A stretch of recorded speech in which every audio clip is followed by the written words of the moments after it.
Wagener. Coming up. I am very worried about Obama health care. And then we'll go to the most The reason why state. I'm worried is because under his health care plan proposal,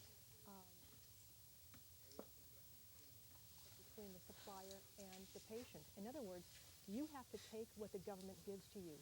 You won't have an opportunity to get a second or third opinion. That's very important to a lot of people who want to shop for doctors. You won't be given that luxury. Wow. Thank you, Gwen. And welcome to On Second Thought, the show where William Wagener gives you second thoughts about the corruption in our local, state, federal, and judicial family court systems. I'm Joyce Pearce, co-host for the evening, and now I give you the man in the white hat, Mr. William Wagener. Thank you, people. Taking off the white hat for you people. I take it off for you because if anybody's going to save this country, it's going to be you. That's why I take my hat off to you out there watching. Tonight we have a little discussion here with Gwen and Joyce and me about Obama's death care. It's not really health care. This is a plan to destroy American small businesses and big businesses and basically reduce America to a hobbling, wobbling, fifth-rate nation while they destroy our young soldiers overseas in wars of aggression over the fake story about 9/11 that Al-Qaeda came and bombed us and captured planes. And if you watched my 9/11 coverage last week, that's still running on the other nights, 7:30 to 9 p.m., you will know that there was 3 skyscrapers came down. Yes, 3. 7 World Trade Center came down in a perfect demolition job 6 hours after the Twin Towers, and no plane hit it at all. You can't wire a building in 6 hours. So it was wired days in advance. Which leads me to conclude Al-Qaeda didn't do this. It was an inside job. And if you haven't got over that and realized the truth, go Google General Stubblebine. He's the intel general of the United States, a major general who said no plane hit the Pentagon and no planes that hit the Twin Towers brought them down. We pride ourselves with the free press. I do not believe the free press is free anymore. It's very expensive. It's very expensive. And the press is saying what they have been told to say about this. Now, do I have proof of that? No.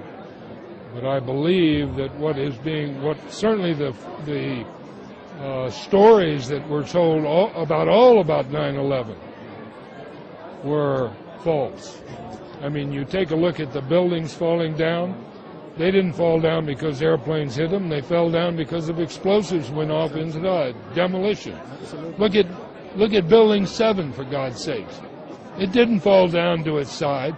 It didn't fall this direction or that direction. Just like the 2 towers. When you look at the temperatures that you can create with fuel in a gas tank or a fuel tank of an airplane, and then you investigate the amount of heat that it would be required to melt the superstructure of the buildings, that came tumbling down. When you put all of that together, the one thing that shows it does not match the facts. What is it they do not want the public to know? Now, this is the guy who's in charge of American security at his last active duty post. And he's going all over Europe saying this. But you'll never hear it on the 5 major networks, what I call the 3 blind mice, ABC, CBS, NBC, and the official government propaganda channels, CNN and Fox. You'll never hear that. You won't hear Stubblebine on their channel. They're part of the matrix mind to destroy America, to reduce America to an absolute fifth-rate nation. And Obama death care is a big part of that. Thank you, Gwen. I appreciate it. What's the first section that we got here from Gwen, from the Liberty Counsel? Okay, the first section is from Section 113, page 21 to 22 of the Health Care Bill mandates a government audit of books of all employers that self-insure in order to ensure that the law does not provide incentives for small and mid-sized employers to self-insure. Wow. Hello, people. This is going to destroy small businesses. They're saying they're not going to let them self-insure. And a government audit means government employees going to be poking through everybody's books. It'll be difficult for anybody to employ anybody. Section 122, page 29, lines 4 to 16. Your health care will be rationed.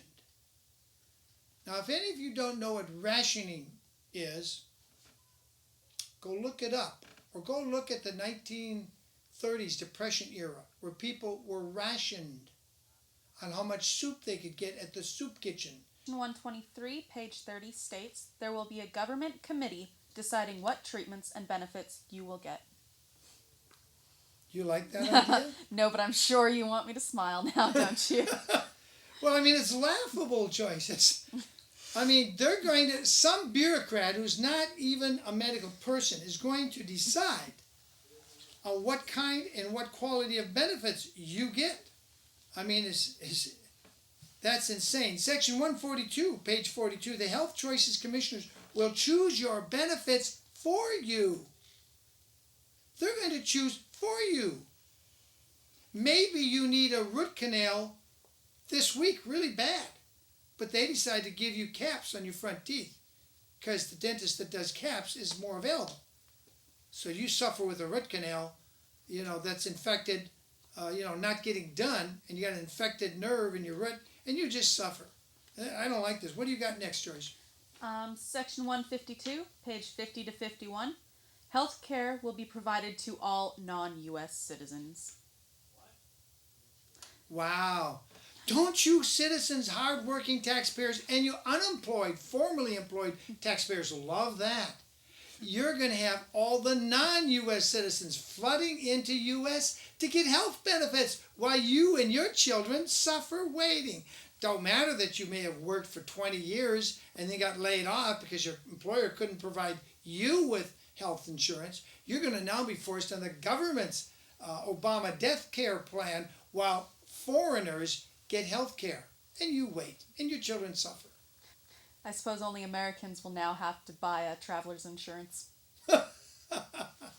Good point. What else you got there, Joyce? Let's see. I have section 163, page 58 to 59. Beginning at line 5, government will have real time to access individuals' finances and a national ID healthcare card will be issued. So, according to what you can afford, is the care you will get. Individuals' finances. Yes. Do you really want the government looking into your individual finances, Joyce? Not particularly. And I'll bet you most Americans don't want the government looking into your financial status to determine the quality and amount of health you get or what you've got to pay for it. This is communism, people. This is the bridge to total fascist Nazi style, worse than Nazi style. Even the Nazis didn't ration health care. People still had private doctors in Nazi Germany. They didn't. This is insanity. This is just, and then a national ID card. This is how they sneak in the national ID card that caused a dozen states of the 50 to threaten to secede from the Union.